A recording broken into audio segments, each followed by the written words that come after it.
And we still have to allow others to enter, right? Or they're coming in automatically. Lisa is allowing. Okay. People have started joining. Right. I see the numbers going up. Yes. Yeah. You can see there's panelists and attendees. Great.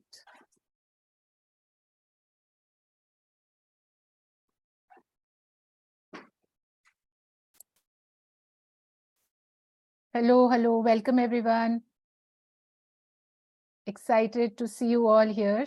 We're going to wait for a few minutes for others to join. But good morning, good afternoon, good evening from wherever you all are joining us. We are really excited to begin, but we'll take some time.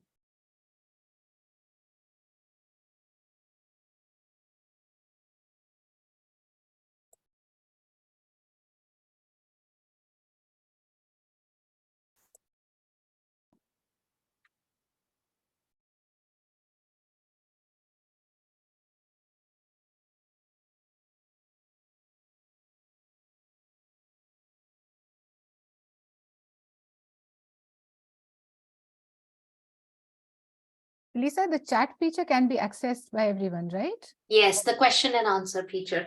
So everyone can access the question and answer feature. Hi, Diana. Hi, Diana. Sorry, I was just on mute. Hello, how are you? Hey. So that's full house. We were waiting for you to join. So we have all our panelists now. Great. So I think we are good to begin. Suchi, should we? Okay. All right. So welcome once again to this exciting and much awaited panel discussion on feminist consultations, driving action on ground, hosted by the World YWCA. I am Vijita Dev Sharma from World YWCA. Some of you are joining us through the Zoom platform, and many more are joining through the broadcast on multiple social media channels. So a warm welcome to all of you. Before we kickstart, a bit of housekeeping rules. I'm going to read them out. Please note that this session is being hosted by World YWCA. By joining this session, everyone who will have the opportunity to speak consents to their image and audio being broadcast.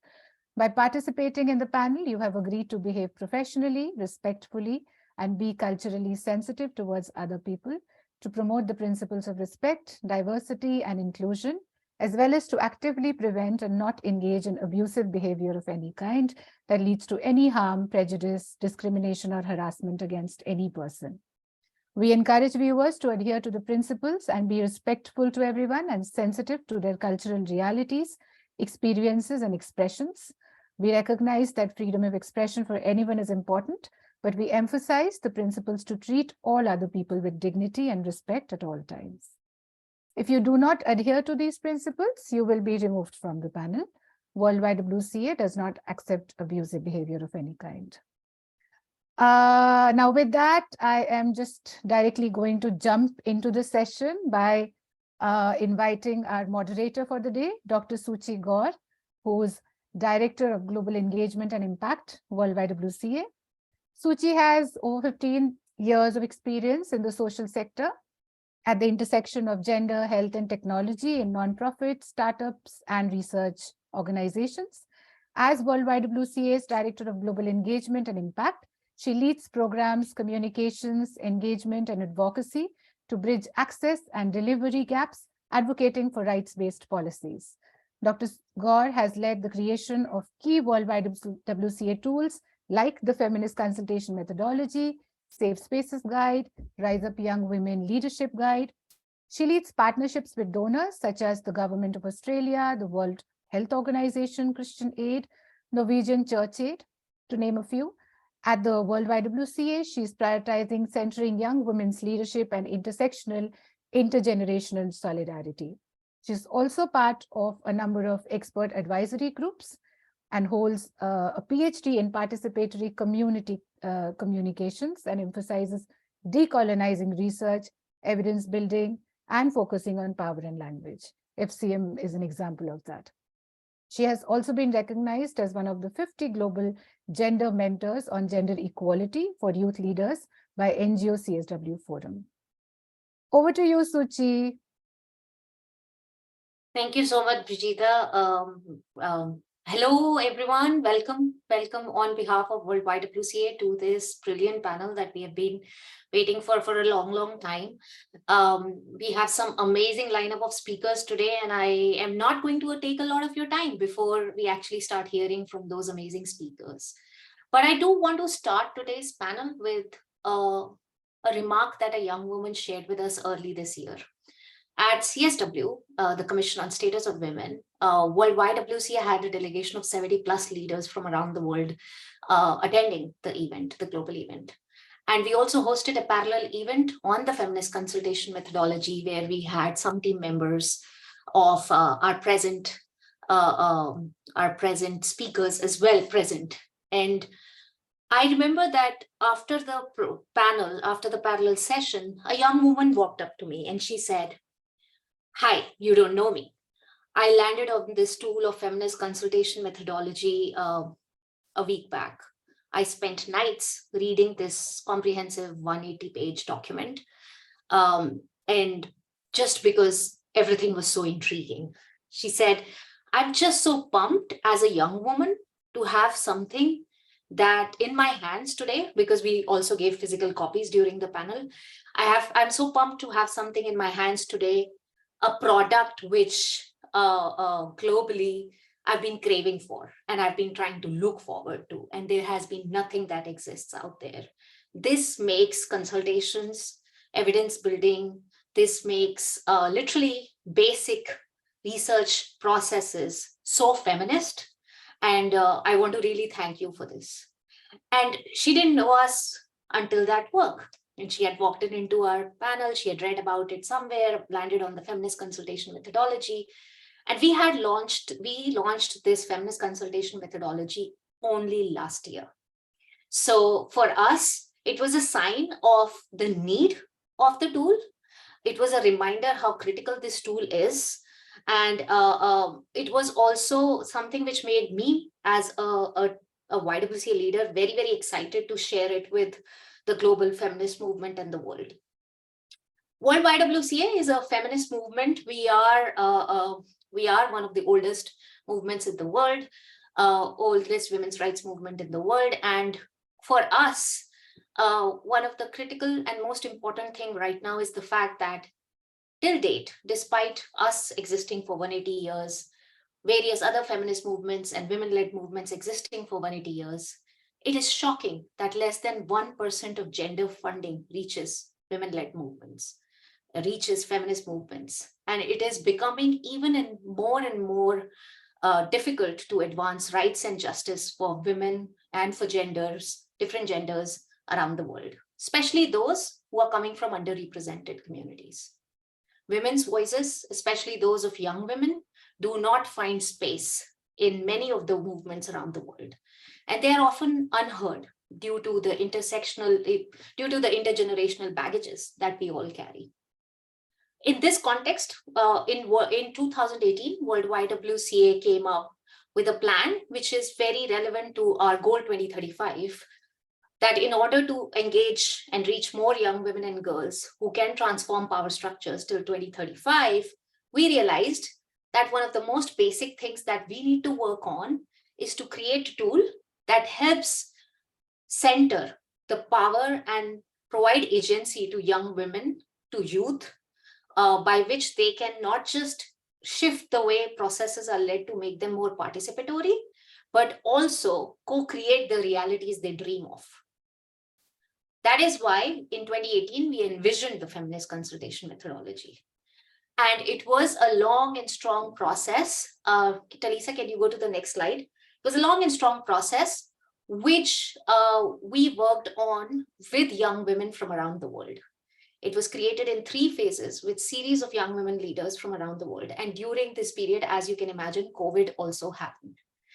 And as COVID happened, the methodology became more robust and reflective of how shifts in the global spaces can very often push back young women and youth from the spaces and women from the spaces that they should be leading.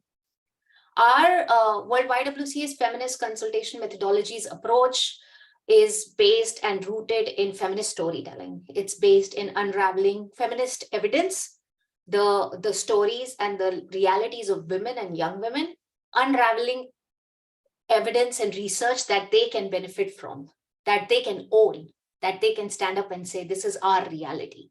We designed this, we collected this evidence, and we are going to use it to advocate for our rights, or we are going to use it to design a program, or we are going to use it to evaluate something that the government has done and it's not making sense for us.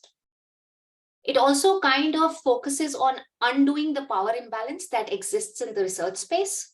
Very often research, due to its colonial nature and history of how evidence has been seen, there's a huge gap between who leads the research spaces, who is the one who's a researcher, and we are trying to break that. We are trying to bridge that gap and make sure that people whose issues these are the ones who are leading these research processes. There's a lot of focus on co-ownership, co-working, making everything more feminist and co-created. And at the same time, shifting the way language and consent of community is often missed in these spaces of evidence generation. We launched the methodology in 2022. Since last year, we have beta tested and tested it multiple times with 1,800 plus young women and women. I am very excited to share today that we have also managed to use the program to design 2 youth-led initiatives. The feminist methodology is extremely replicable. It can be replaced with various genders. It can be replaced with various groups, with religious, feminist movements, with women-only movements. It's a very replicable methodology, even though it was designed by young women. And that's the beauty of it. When you give young women the agency, when you step back and let young women lead, we know that they create spaces which are inclusive to everyone and not just themselves. So with that, if you can remove the slide, Talisa, it's a 6-step process. You'll know a little bit more from the panelists today, but I'm very pumped to let you know that while we have been using the methodology for a long, long time, we are at a point today where we have with us 4 amazing speakers from 4 researchers, representing 4 researchers that were done as a part of our Government of Australia partnership in Asia Pacific. So YWCA has a Young Women Leadership Initiative in partnership with the Australian government. And last year, we commissioned 4 researchers as independent researchers to use the feminist consultation methodology and dig deeper into their communities, work with young women leaders to figure out what are the challenges they face, and do it in a more feminist and authentic manner. And we were extremely pleased to have multiple applications, but the 4 researchers that have just closed this year bring to light a lot of evidence and proof as to when you let young women lead. Research is not just limited to a research product, but it goes into their daily lives. It shapes the way leaders become leaders in everyday practice. So Talisa, if you can remove the slide deck, I would want to introduce our amazing panelists who have joined us today. And we are going to take you through a journey of exchange with these amazing panelists. So I want to start by introducing Amna, who is the founder of Enabling Access and is striving to make social impact career progression accessible. She's a gender equity advocate and a visionary in an empathy-driven world. Her area of interest is holistic socio-economic development, and she works tirelessly to improve accessibility and inclusion for minority communities. Amna is also representing Vedu Foundation here, one of our partners for one of the researches that we undertook.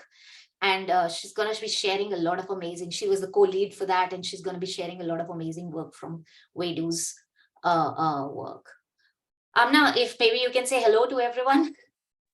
Hello, everyone. Super excited to be here and share a lot of my experiences. Thank you for the wonderful introduction, Suchi. Great. The next person we have on with us is Diana. Diana is co-founder and director of Maya School based in Cox's Bazar, Bangladesh. It's an Australian registered charity that provides teenage girls affected by displacement the opportunity to attain education. Maya School's current projects are in the Rohingya refugee camps, and that's also one of the locations our research was done in. Diana began working with refugee population in 2016 when she found herself volunteering in a Syrian and Afghan refugee camp in Athens, Greece. Along with being a humanitarian aid worker living near the Rohingya camps in Bangladesh, Diana is a women's rights and gender-based violence researcher. Diana, welcome today to our panel. Thank you so much. Thank you for having me. I'm very happy to be here and share with everyone what we've learned, but also hear from the other panelists. So thank you so much. Awesome. Thanks, Diana. The next person we have is Shreya Prajuli. She's an accomplished human rights lawyer who possesses a strong passion for promoting the cross-sectional application of human rights standards within the society. She successfully obtained her LLM degree with a specialization in international law from Nepal's prestigious National Law College. Through her career, Shreya has gained valuable experience working in both governmental and non-governmental institutions, where she has held various legal and research positions. Shreya joins us from representing Nepal Anusandhan Tatha Vikas Trust, and they were one of our partners for research in Nepal with parliamentarians, and we are excited to hear from Shreya today. Hello, everyone. I'm so stoked to be here and exchange experiences, learn things, share our learnings. Thank you. Thanks, Shreya. And last but not the least, we have with us Vandita, who is a social justice leader with expertise in developing knowledge products and programs, organizational transformations, leading campaigns and organizing communities, especially with focus on youth and 21st century labor rights, technology, gender justice, mental health, and feminist leadership. Vandita is the founder and CEO of One Future Collective, a feminist youth-led national nonprofit, with the vision of a world built on social justice led by communities of care. Vandita's work has developed feminist leadership capacities for social change while supplementing efforts through knowledge co-creation. Vandita is a fellow with Acumen, Wise Emerging Leaders, Swedish Institute Leaders Lab, and here representing Feminist Munch, which Vandita was a part of. Thank you for having me. I'm so excited to hear from everybody. And also big thank you to everyone joining in. Any of these learning processes are not one way. And having you here with us is also a great opportunity for us to reflect on this. Thank you. Great. So I'm stoked to have these amazing 4 people. And I know they are all representatives of their teams and representing the groups. I've had the pleasure, Worldwide has had the pleasure of meeting some of the larger team members they are representing today, and all of them are as brilliant and amazing, inspiring people. So we are very, very excited that you are here to represent your team members, your co-researchers, your women, young women from your community. And I want to acknowledge the fact that given how the structure of the panel is, we couldn't have more voices, so let's thank those who are not in the room as well, because their work is what has led us to be here today. So I really want to thank everyone who's connected to these researches, who were part of these researches, and who are enjoying the fruits of how feminist processes can really shape up communities. So I know that I introduced Vandita last, but I'm gonna jump to Vandita quickly. And maybe the first question goes to Vandita. And Vandita, I'm very intrigued by, the work that you do. And not just you, I know that Feminist Munch in itself has done amazing work on reshaping policy conversations and dialogues in Asia. But given your experience and the world that you have worked with and your experience as a human rights lawyer as well, can you talk a little bit about the reality of consultative processes in policymaking around the world, and what is it that's completely missing in the big picture? Thanks for that question, Suchi.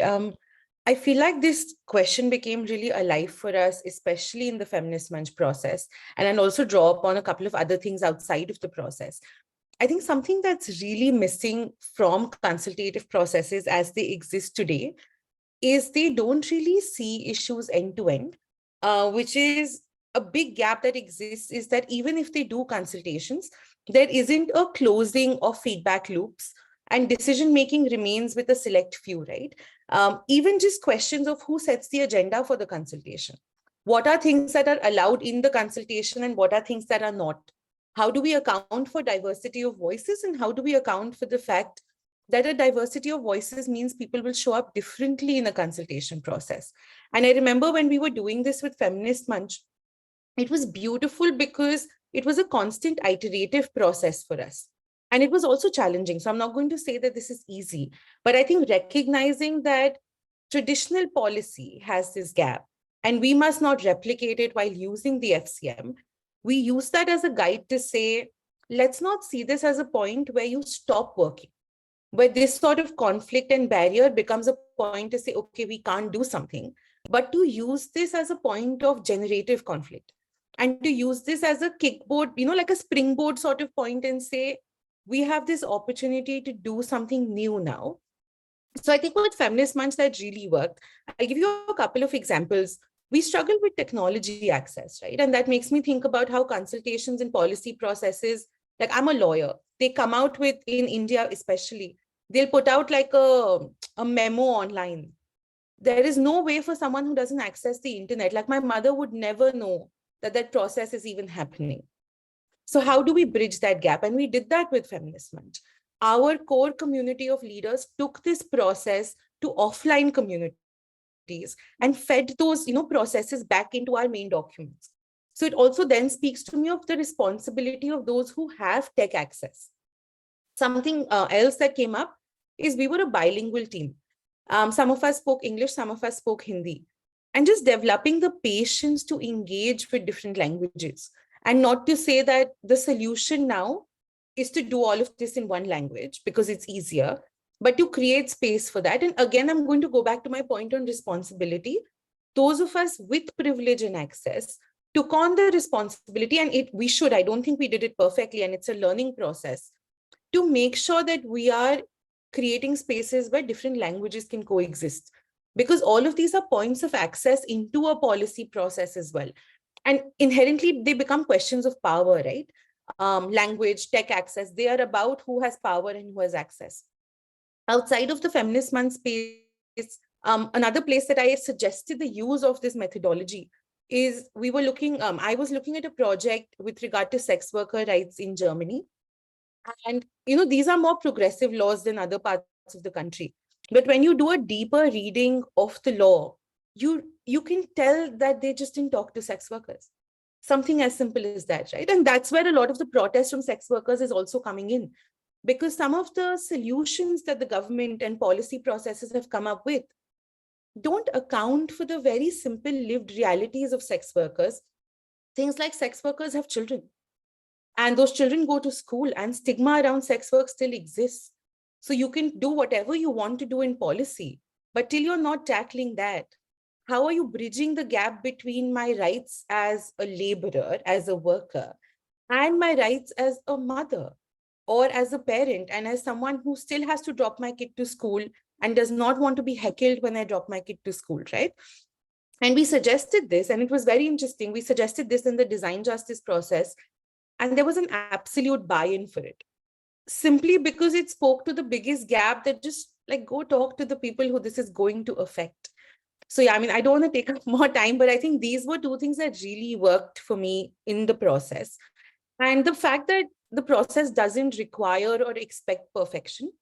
It says that it needs intentionality, it needs time, and you're going to fail multiple times, but how can failure be a part of the process rather than this is where you stop and don't do anything else ahead? Okay, I will stop here, yes. Thanks, Vadita. Thanks. No, very, very amazing. I would say the points that you have spoken about: generative conflict, language access, the gaps between policy process development leading to implementation gap failure completely. I mean, those are things we all know about, but it is so interesting to reflect that in countries so different like Germany and India, all this is still a reality.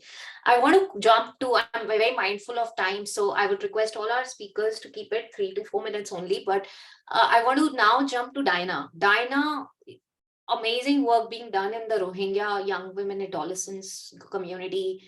And you explored the feminist decentralized process to generate some evidence around sexual and reproductive and health, basically public health of women and young women.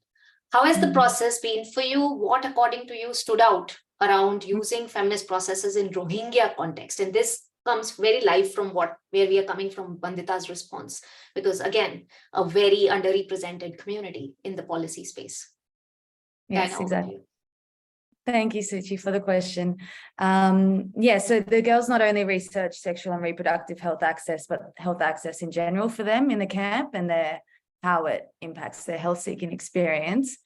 And the process was really, really fantastic to engage with.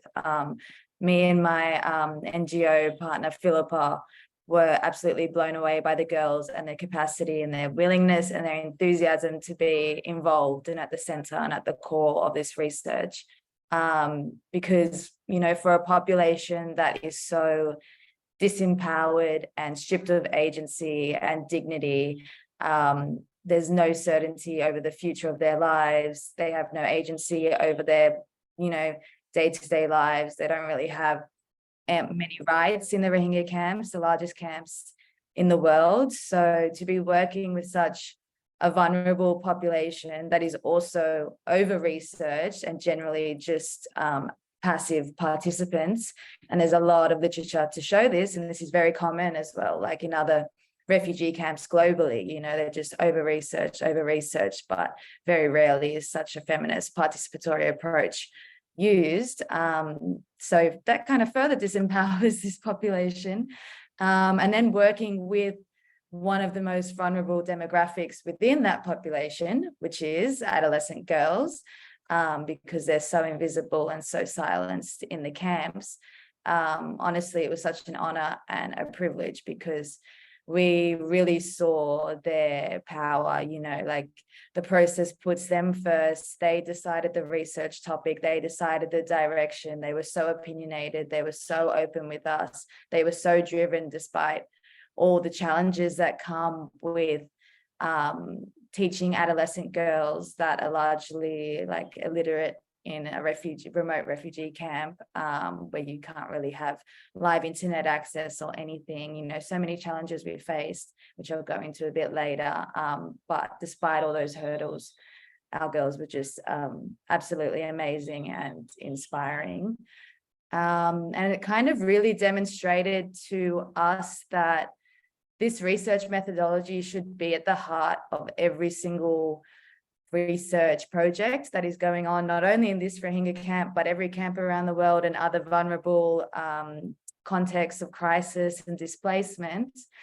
It's not only the most ethical way, but actually, you know, in our view, produced like highly quality, the most high quality results possible, because we had people from their own community interviewing others in their communities. So how much more can you put people at ease when you conduct research in such a way? And yeah, even with the focus group participants, interview participants, everyone in the Rohingya community that was involved in the research was just so enthusiastic, and it was expressed in all the notes that we were coding and analyzing, their gratitude at being asked questions about their experience in the camps and how we can improve the situation for them. There were just a lot of thank you for, you know, letting us be a part of this research and letting us drive this research. And actually the group of girls that drove it, so our youth advisory panel, which is like a part of Maya School, which we already had running, kind of a mini leadership group, they were so enthusiastic that they all volunteered without even knowing that they would be compensated for their time and their efforts. They were just initially thought that they were volunteering, you know, many afternoons, many weekends to this. So it shows you that there's an abundance of people within their own communities that are truly capable and willing to be at the center of these efforts. And yeah, I believe that it should be at the center of all research efforts, and also project design and implementation and monitoring evaluation, you know, across whole entire humanitarian responses. And there are going to be challenges. I'll just name one, which was that I already mentioned, the illiteracy of the girls, but they're not insurmountable. So, you know, any challenges that may arise with these difficult contexts are not really an excuse to just disregard engaging in such a process. So what we did was we kind of developed the training and then got on board bilingual, like kind of elder Rohingya researchers who were more experienced, and they conducted training sessions verbally, and we created some activities to get the girls to engage and learn that way, and that was highly successful. And so, you know, that's how we had the research conducted by a group of girls who actually cannot read or write at the present time. So yeah, that was amazing. And I'll stop there, but thank you so much. Thanks so much, Diana. I mean, you spoke of so many critical things. I'm very stoked about how the peer community, peer power comes in play when we are talking about these things, and especially in humanitarian and conflict settings. Like, we often make decisions for the people, you know, and not listening to them. I was recently in a meeting, and somebody told me about how certain refugees who were rehabilitated in Europe, now that they are going back to their, you know, after the war has mellowed down, they're going back to their communities, are facing challenges in adjusting to that culture, because how they were not allowed to work in the countries they were refugees in. So they've lost 2-3 years of complete, you know, upskilling themselves. And now that they're back in their community, and the community is coming out from conflict, people are getting jobs, but they are not, because they were not able to work. And so it's such a unique space. Like, we miss the very basic of listening to people, you know, and what is actually, and designing policies in spaces which help, you know, refugees in this context. So and Maya School has been amazing in doing this work. Thank you so much, Diana. And I'll come back to you later with another question. But now I want to move to Amna, and who's representing Vedu Foundation, and we partnered with them for a very critical work around cross-Asian understanding on intergenerational leadership and mentorship. And Amna, as a young woman leader, a founder of an organization, a member of Vedu team, how are young people seen in consultative processes? What do you think? How can we engage them to their fullest potential? Thank you for that question, Suchi. You know, one conversation we kept on having throughout this research process was like, you know, how young people are one of the most important stakeholders in a consultative process. And even though the amount of engagement varies across different contexts and regions, we believe that active participation of young people must be valued. And I would like to bring this thought that, as we say it in youth development conversations, that young people are the future, and they are great visionaries, and they know best about their needs. And all that we have to do is, like, you know, engage them and navigate them by helping them make decisions for themselves and be a visionary for their own vision of inclusive future and their development, right? So even though we realize that within the context of Asia, that is what we studied through this research, which I'll delve deeper more later. There is an existing gap of involving young people in decision making, and that is what we do, and YWCA is trying to do to close this gap. And what are we trying to do to close this gap? We are trying to engage young people to their full potential. And what we try to do is like to open up more culturally sensitive conversations. And also, as we were discussing a lot more while you were introducing FCM, is like, you know, to have a more decolonized approach of research, right? So that is what we were trying to do through this research. So we worked with young women aged 18 to 13 throughout 4+ countries from very diverse spaces. And we took inspiration from FCM and provided more inclusive platforms for consultative processes of trying to understand how mentorship and leadership mean to different women from all these countries, right? The countries we basically covered were Bangladesh, India, Nepal, Myanmar, and different countries within the GMP program of WIDO. And what we try to do within WIDO with the mentorship program or through this research is trying to build capacity of the young women we work with, right? Because WIDO works with a lot of underrepresented communities, especially when we talk about minority communities. We see minority communities in various contexts, that is like social context, ethnic minorities, and religious minorities and economic minorities. So what we try to do is that we are trying to close that gap of accessing mentorship through our GMP program.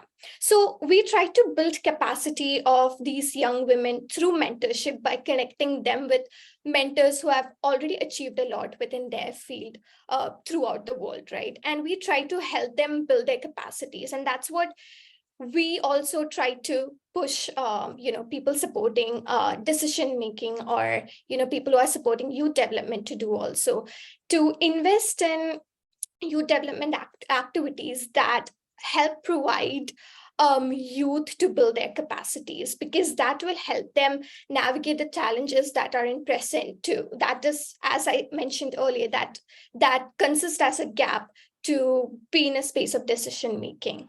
And what we recognize and try to push is also to build meaningful discussions, collaboration, and partnerships by also giving recognition and respect to youth that we work with.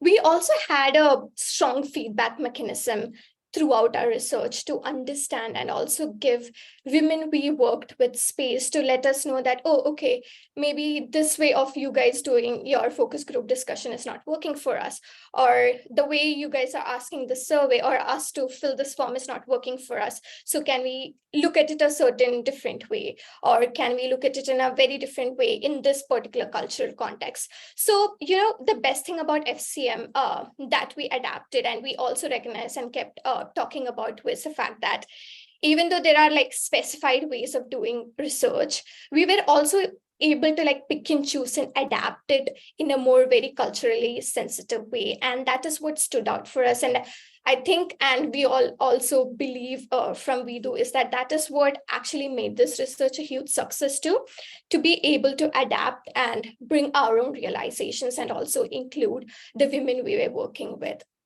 So I think one of the best ways to engage or realize the full potential of young women and also young people, to be honest, is, recognize and bring their values and hopes for the future seriously and support them in achieving that by, all the different ways I talked about before, and by also just trying to just be there and listen to them. And I think that's what we all lack a lot nowadays, just listen to them and then let's take it step by step. Yeah. Thanks, Amna. Very valid points. I mean, intergenerational is a big space, and World YWCA is an intergenerational movement. And I know there are various groups around the world that are working to navigate intergenerational pieces and dynamics. At the same time, for us, we recognize how difficult it is, and we are working on this year, hopefully launching an intergenerational tool with One Future Collective that will help movements, organizations, groups, entities do intergenerational better. And a lot of these learnings that have come up from your study are critical to these kind of models and tools that we are developing.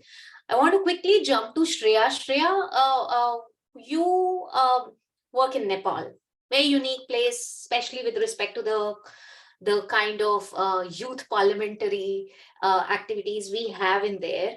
So for me, I want, what do you think, according to you, is a miss when it comes to policy process, people's side of government functioning and engagement of youth? And how do you think is it that in Nepal we can engage the young people in the policy process much better? Thank you.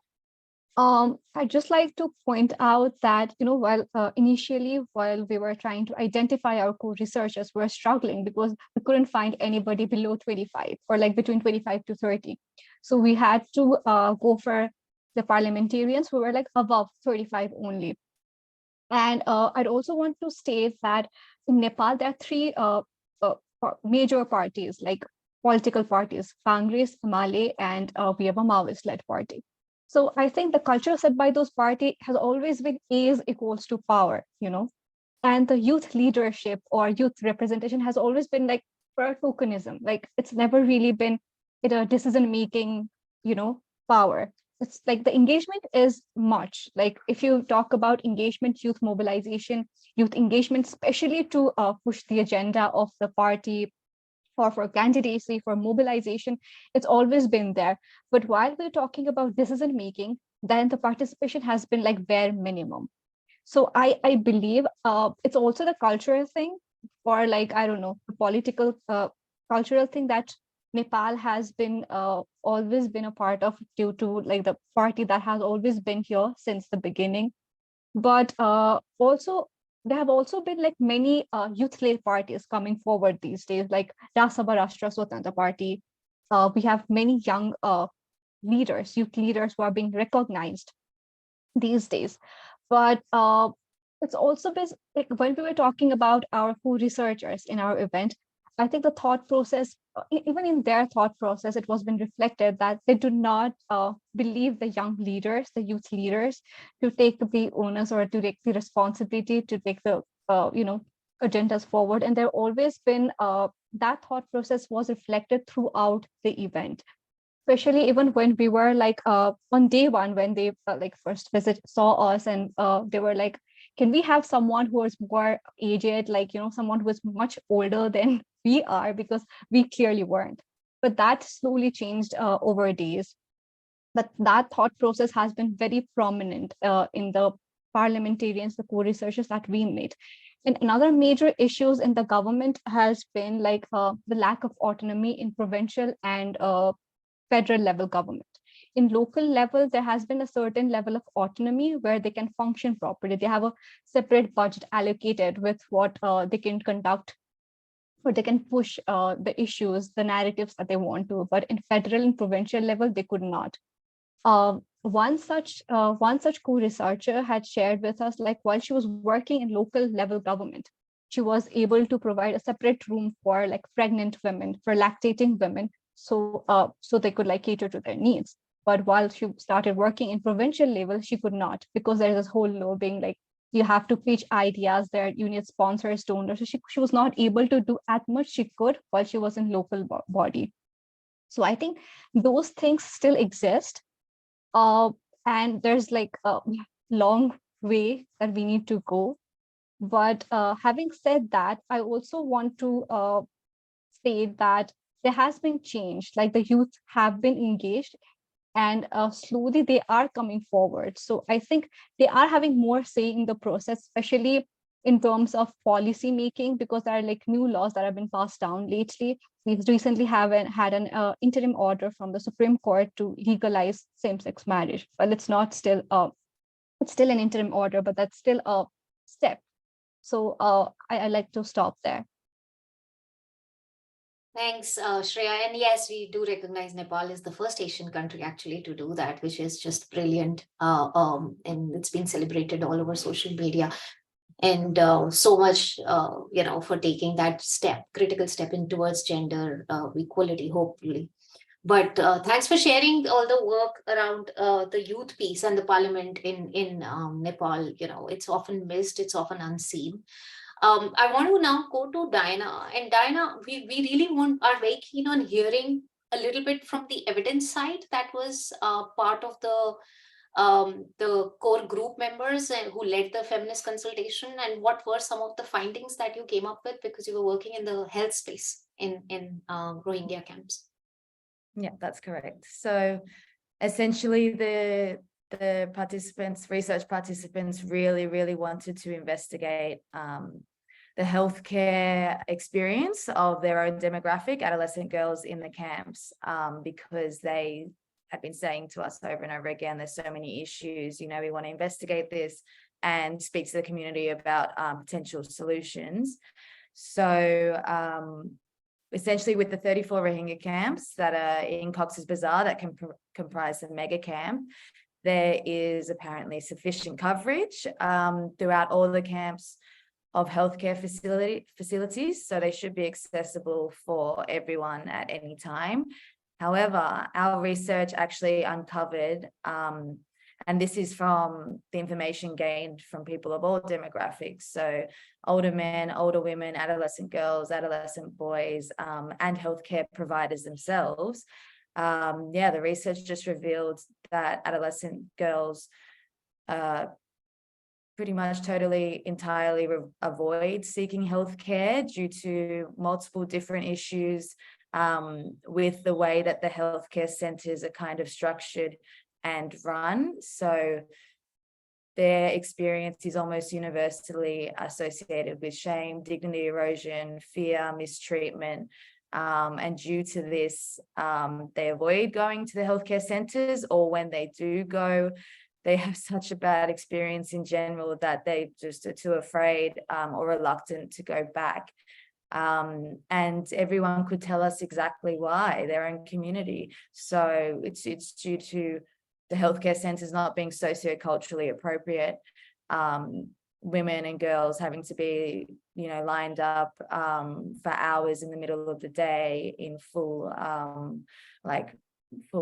clothes attire in front of boys, in front of men. They face harassment, they're in public. There's a total lack of female staff in the healthcare centres, very minimal female doctors, which is a really big sociocultural problem for the Rohingya population. And there are female doctors that can work, you know, from the host community, from the Bangladeshi population that can work in the healthcare centres. And we're talking about dealing with half the population here. You know, you need lots of female doctors to deal appropriately with Rohingya adolescents, girls and women. And there's no separate waiting areas, no private areas to breastfeed or anything. There's a whole list of reasons. But the thing is that the community themselves, when interviewed by our Rohingya adolescents in focus groups and one-on-one interviews, they came up with just a really comprehensive list of actionable solutions that international organizations in the camp and the NGOs in the camp can put into place to make a very large percentage of this refugee camp comfortable in accessing healthcare, which is a basic human right. You know, some of these are just increasing the female employees in general staff, plus the doctors, having the separate areas, waiting areas that it's just totally private and distance from the men, expediting adolescent girls in the queue because they're often deprioritized as adolescents are deprioritized. But, and this was healthcare staff that said this to us. They said, yeah, it would actually be better because adolescent girls are specifically vulnerable. We should have them as a more prioritized demographic when we're doing the triage process. You know, more solutions include more community awareness around the importance of adolescent girls going to the clinic regularly, and more community awareness on sexual reproductive health issues as well. And that can be done in other ways where community healthcare workers go individually, like house to house or to different schools or to different community centres. So the problem was easily diagnosed by their own population, but all the solutions were also there, presented very, very clearly and you know, extremely actionable. So then, you know, the next step is then for us, because the girls were so enthusiastic about everything that they were finding and very passionate because this issue is affecting themselves, they wanted to change to improve their own day-to-day life. The next step for us is getting through a few bureaucratic processes to formalize the research in a way that we can disseminate it amongst all the actors in the Rohingya response, because it's such an important issue And because the context is similar to other crisis or displacement contexts or refugee camps around the world, these findings are actually transferable to a lot of different contexts. So we can definitely make our research public and useful for actors in the healthcare space worldwide. So yeah, thank you. Thanks, Diana.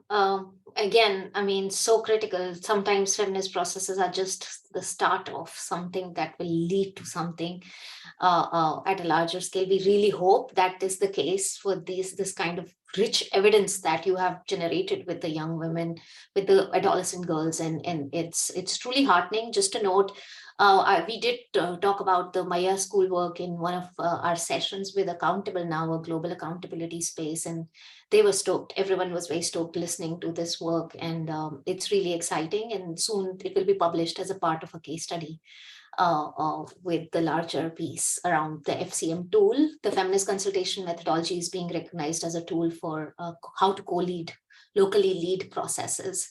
So we'll be launching, once they have launched it, we'll be sharing it with around the world. But it's been very inspiring for us as World YWCA reading the work that has happened with Cox's Bazar's Rohingya women.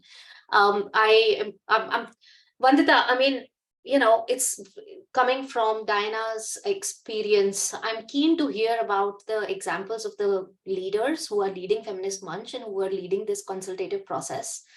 And how did the work shift your own learnings within Feminist Munch? I can see that Jivika posted a comment where she said basically how the Feminist Munch was conceptualized using FCM process and action work, and how it can help to build institutions and collectives as well, which is another key usage of FCM. But what has your experience been with the group?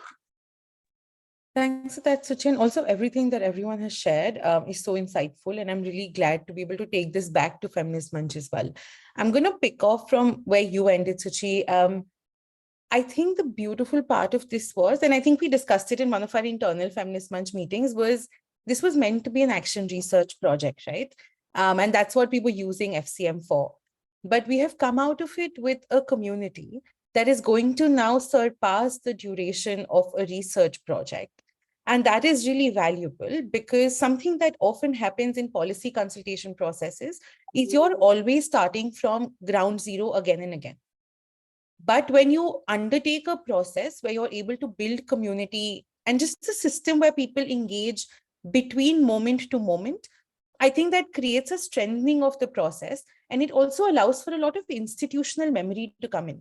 And institutional memory that is not held in institutions is really important, because it truly allows for these policy-making processes to be decentralized.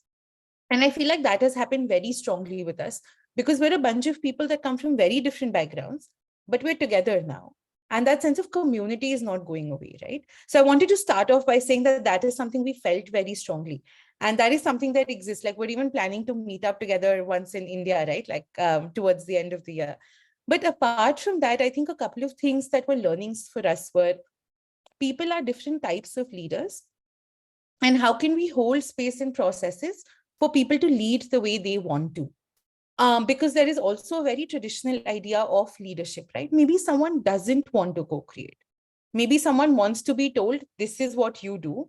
And that is what they have the mental and time bandwidth for. And how can a consultation and a feminist process hold space for that reality? And hold space for, like, you know, someone's a parent, someone's a caregiver.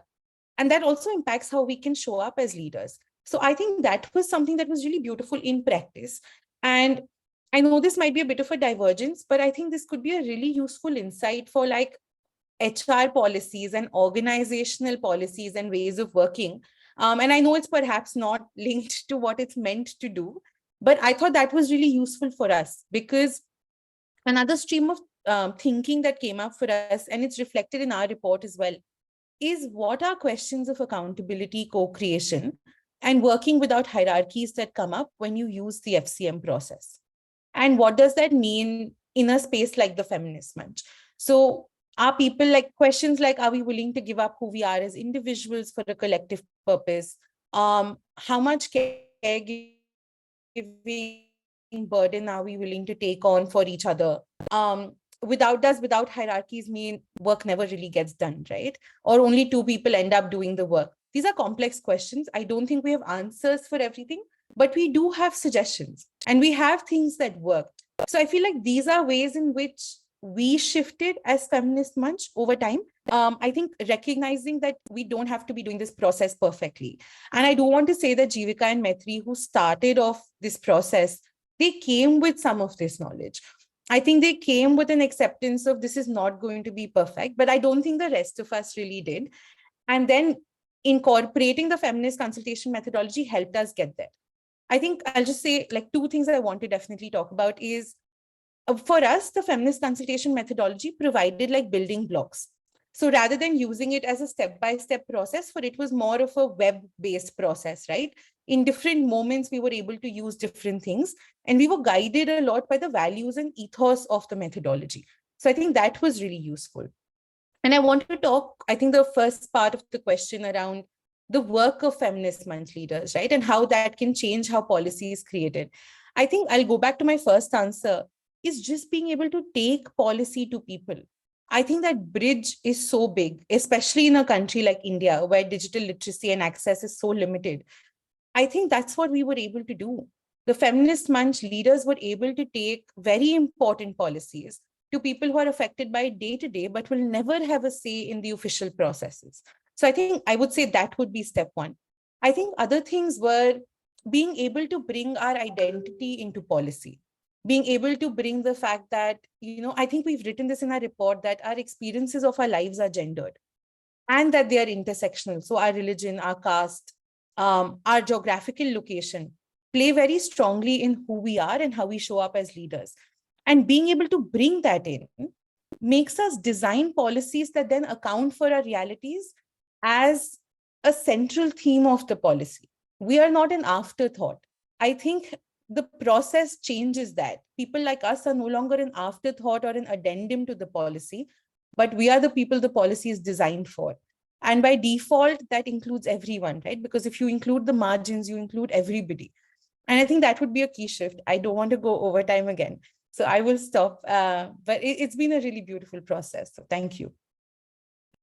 Thanks, Vandita. And so profound around not just using it as a step-by-step. I mean, it's a 180 plus page document, and we intended to create it, and young women created it from the vision that it can be used in bits and pieces, it can be used end to end, it can be used in ways that are beyond just basic evidence generation to the next steps also. So the steps are back and forth. I know we are running short of time, but I'm going to extend, if possible, if everyone can stay with us for another 10 minutes. We will try to see if we can extend by 10 minutes because we have two more speakers and two more questions. I want to quickly jump to Shreya here. Shreya, culture in a country, as you did mention about, plays a strong role in when it comes to shifting policy dialogues and engaging the community. What are the challenges that remain intact in Nepal, and where is the hope? And you touched a little bit around young people are rising up and all of those, but where do you think the hope is around shifting the culture around youth engagement in the country? Thank you. So, like I said before, Nepal is a very multicultural country, right? And we have different issues in different part of Nepal. Like it's very, caste-centric, religion-centric, topography-centric. Like we have different issues in different parts of Nepal, and there cannot be a Grundam law. There cannot be a one solution for everything. So I think the first thing is it has to be very customized. The laws, the policies, it has to cater to like the needs of people, and it has to be customized. So another key issue in Nepal is the lack of representation, lack of representation in policy making level. For instance, what I really see is the policy makers, they fail to see things from the lens of intersectionality. And that happens especially because we have like a token representation in every field, every part, in every lawmaking body. And if you're talking about recently, I went to the Sudur Pashchim of Nepal, like one of the remotest area in Nepal, and the Chhopadi Pratha was very prevalent there.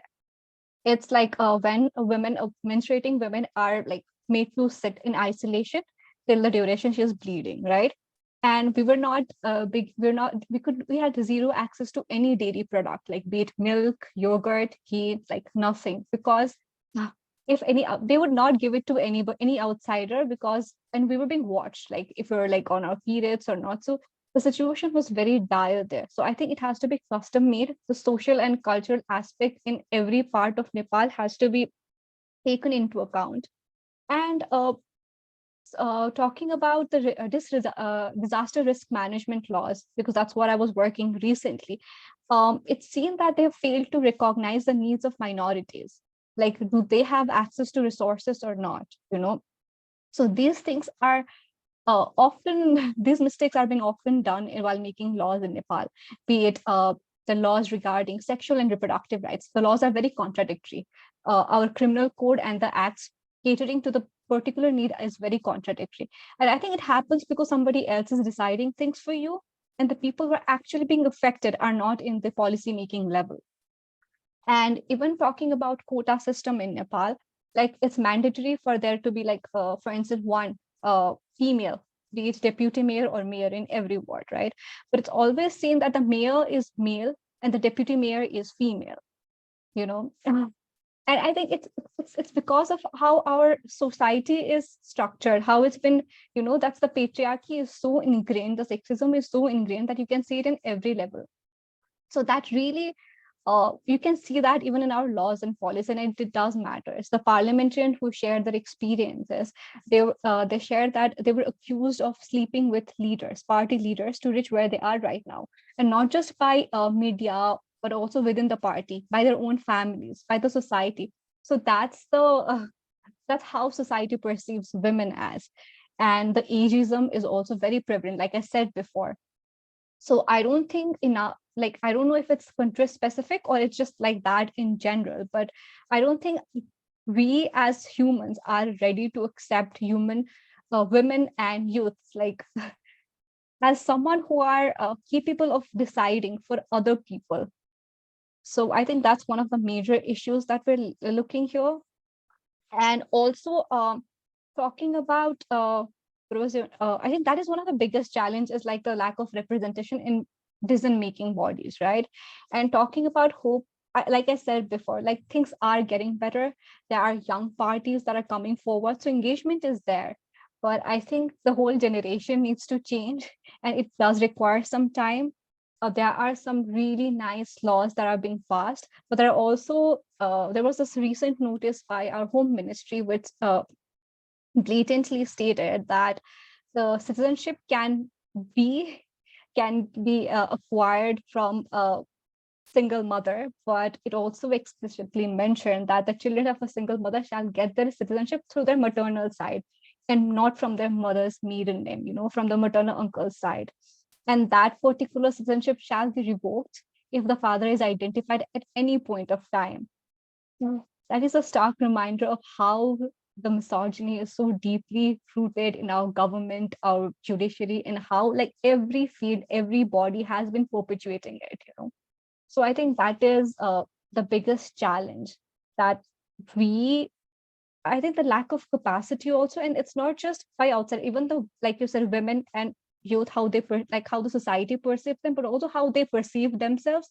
They've always kind of become have been like a bit skeptic and reluctant to take the leading positions. And that I've found in like, even while talking to our co-researchers, they were like, why don't we have like men parliamentarians? Or it should be like a mix of both. So I think that's something, it takes time. And like I said, the hope is in youth, because things are getting better. They don't look as dire now, because I can actually see it, the youth, the educated, because they have a good sense of direction. I believe the issues that they've been raising are good. And I think they're getting out of the shell where we're nurtured not to be curious, where we don't have to nod to everything or politely disagree. I think you can table your thoughts properly now. So I think this has been a hope. The agenda the approach, the idea, like that's slowly coming into place. So if we could like push this narrative, if we could inspire and like give more platforms to youth, so I think things could be better. Stop there. Thank you. Thanks, Shreya. No, and very powerful take on the new upcoming generation piece and the intergenerational, like it's going to take time to change intergenerational practices. Before I move to Amna, I want to reflect, like our Rise Up Leadership, Young Women Leadership Initiative, under which we commissioned these studies, is also, Nepal is also one of our locations of work, and we see brilliant young women leaders from Nepal constantly coming up and talking about these issues of menstrual hygiene, these issues of access to reproductive rights, these issues of, chopari, very, very, very provocatively challenging it. And that's the hope even I see, and all of us see, that young people are kind of doing that.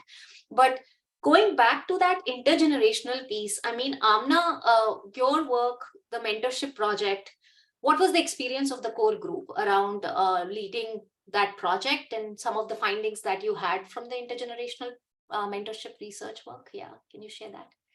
Absolutely. I'll be very mindful of the time and try to keep it short as much as I can. So within, the work of Vedu, through all these years of experience, that we showcased in advancing women's leadership through mentorship, we constantly saw the gap and visible necessity that's required in today's world for collective solidarity and power to shine through to promote feminist causes specifically. So what we wanted to do was we wanted to bring together in the incredible experiences of young women in the space of mentorship that we have worked together, right? So through this action research consisting of 6 young women who are again rising stars of Vedu from different parts of like South and Southeast Asia, where we ourselves received and benefited from the mentorship of Vedu, right? We try to understand how mentorship can be seen as a facilitator of women's leadership and also a cultivator of collective power for women.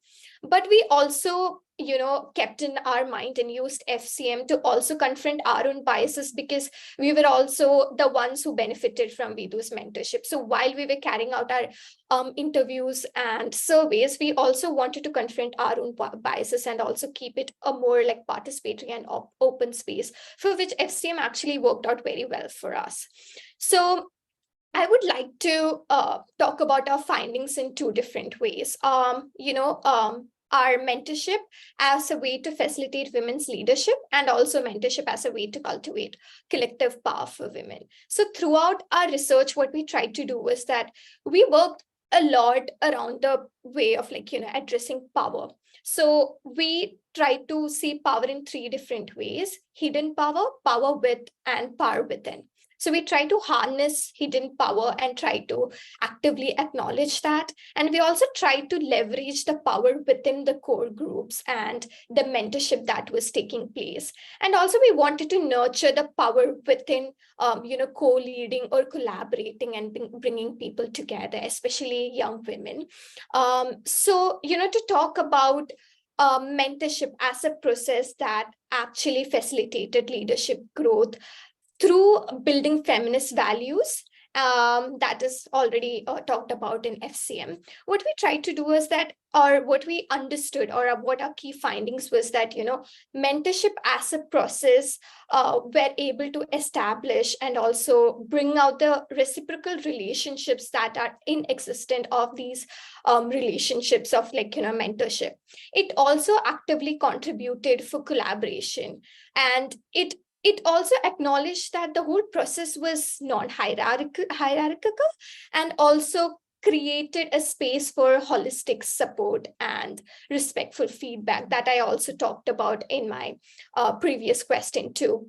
We also created a space where, there are where we can share different resources that are culturally sensitive but also more adaptable, and also a space where that is accountable and has, again, as I mentioned, power. There we have shared power where we can make things more accessible, because accessibility as a conversation or as a theme has been coming up throughout this panel discussion, right? That through FCM we are trying to make accessibility a more discussed and wider issue, because that's where the core issue starts with. So that's how we figured out, or we find out, like, how leadership contributes to, mentorship contributes to like leadership growth.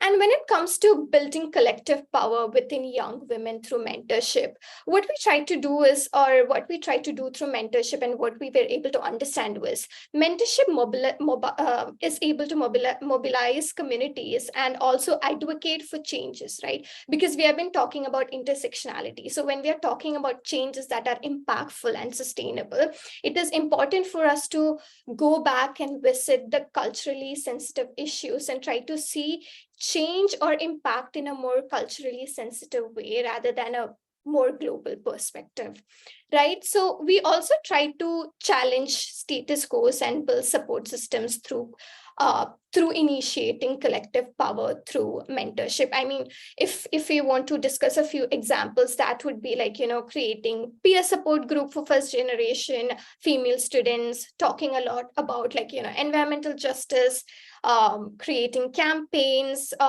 in a more local level, and also having solidarity in advocating for equal access to education. That is something that came up a lot throughout our research. And we also saw that, all these organizations we researched about within all these countries, they were creating constant sessions or campaigns, or were advocating to promote financial inclusion and gender equity by creating collective power and talking about like, mentorship. So what we were able to see is that mentorship is a core umbrella term, and through mentorship we were able to address different issues. Mentorship is not just about investing in your leadership growth, but also trying to bring your community and people around you together and mobilizing them and creating leaders within your community and creating a sustainable practices of, creating a group and leading everyone together. And that is what FCM also stands for, like co-leading together.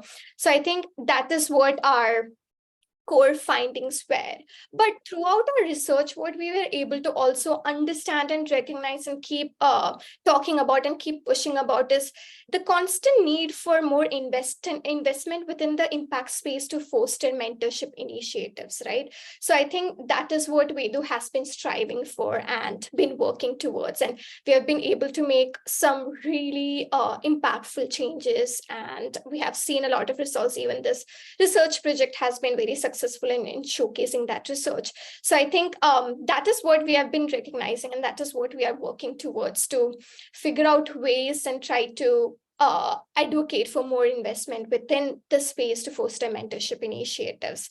And one last point, you asked about our experiences as like, co-leads or co-researchers. This research wouldn't have been successful without the amazing 5 other co-researchers who worked alongside me to make this research successful, along with the amazing leadership of WeDo and the support of World YWCA. So our experience, to talk about all our collective experience, we appreciated how FCM constantly talked about decolonizing research, because this was a shared experiences that we all had, or shared opinion we constantly talked about, and how we were able to adapt and bring out the intersectional and intergenerational methodology that recognize the varied positionality specifically of young women we worked with, and it made things more easier and smooth to come out with our findings or to disseminate our findings, right? So FCM actually helped us center the voices of young women and honestly prioritize diversity, equity, access, and inclusion throughout our research and its dissemination process. And I think I'll end with that. Yeah, thank you. Thanks, Amna. Thanks so much. It's, mentorship is not just age specific, and that's often what's misconstrued about it. It's leadership generation. So it's great to see that evidence coming from you. I'm very mindful of time. We had one more question, which was just 1 minute each speaker, and it was regarding one key takeaway of using the FCM process. And Vandita, sadly, our speaker had to leave for another meeting, but they shared that their suggestion would be to legally bind consultation stages for policy and capacity building for local groups to be participating in the processes when it comes to policy spaces, and legally make it binding to have consultations with them as a part of policy generation. Very good suggestion. Diana, what is that one takeaway from your end? Yes, so it was within phase 2 of the step 2 of the 6 steps, the design phase. So one of the key elements of that was to eliminate power dynamics between the research team and the participants. So equalizing the power totally. And yeah, this just removes power dynamics through a process of co-creation. And yes, I just believe that this can not only be used in all research, but also in the design of projects and the implementation of projects. So yes, a very big fan of equalizing power. Thanks, Diana. Shreya, what about you? What's that one key takeaway from you?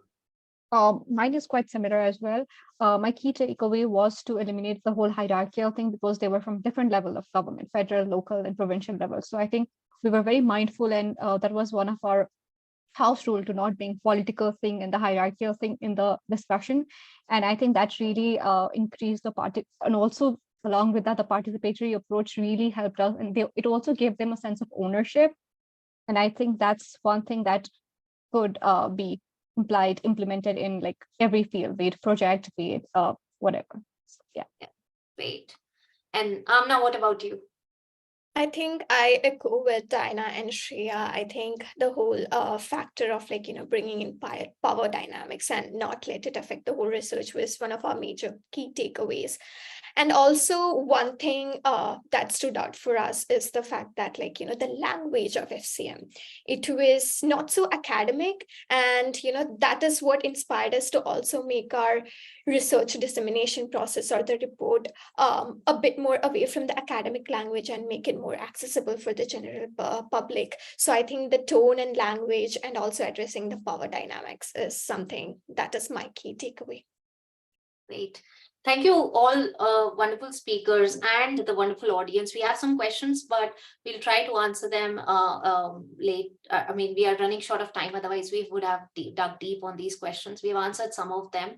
There are lots of links in the chat box that the team has shared. Please follow those links.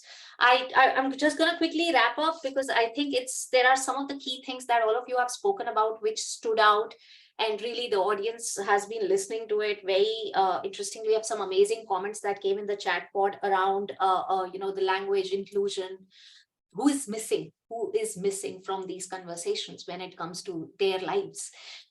We are not listening. It's not just about listening. We are not letting go of power and letting them lead the processes as well. So for me, the FCM, and from what we hear, the FCM is one of the ways where we can basically step back and question our own privilege and power as organizations, as experts. Very often we see ourselves, and let those who these policies and initiatives are for decide what they should look like. Let them shape, give away that power that we all have been carrying, which is very colonial in itself, and create more facilitation grounds rather than becoming the experts ourselves, to facilitate leaders on ground, to nurture them, and to create mechanisms where we can open doors for them to define what matters to them. So I think that was a common theme that cuts across all of these amazing studies and work that you're doing. What is hope for YWCA, and we see it, is that the work is not stopping at this research. And that's the beauty of it. Evidence should not just sit as a research paper or a presentation or just stop there. There needs to be a continuity. And from each of the 4 studies, we see continuity that will happen to the next stages as to how you want to take that work ahead, or the researchers, the co-leads want to take that work ahead, which is just brilliant, which is exactly what it is. I think one of the biggest challenge for us is the question we get very often is, it's time consuming. How do you get funding for it? Well, you can. It's just about creating that right kind of evidence. And I feel that with the work that you all have done, you've been able to create that right kind of evidence to push to donors, to push to funding spaces. And as I started the session with saying only 1% funding, come on. I mean, look at the beauty of the work, look at the underrepresented communities the work is being done in, and how engaging those underrepresented communities are in these processes. How can we not push funding towards this meaningful work is still a question that needs to be massively answered. And all of you are doing that work, questioning that in your own spaces. I want to thank all the participants, all the amazing attendees who have stayed with us, who've given amazing feedback. Please reach out to World YWCA if you want to know more about the feminist consultation methodology. These amazing speakers, can we have a round of applause for everyone? And World YWCA really wants to thank you for the work that you've done and continue this partnership beyond these researches that have been undertaken. Thank you everyone for joining us for this panel, and very insightful, very thoughtful at the same time. Such great stuff to take to the next level. Thank you so much. We're going to close now.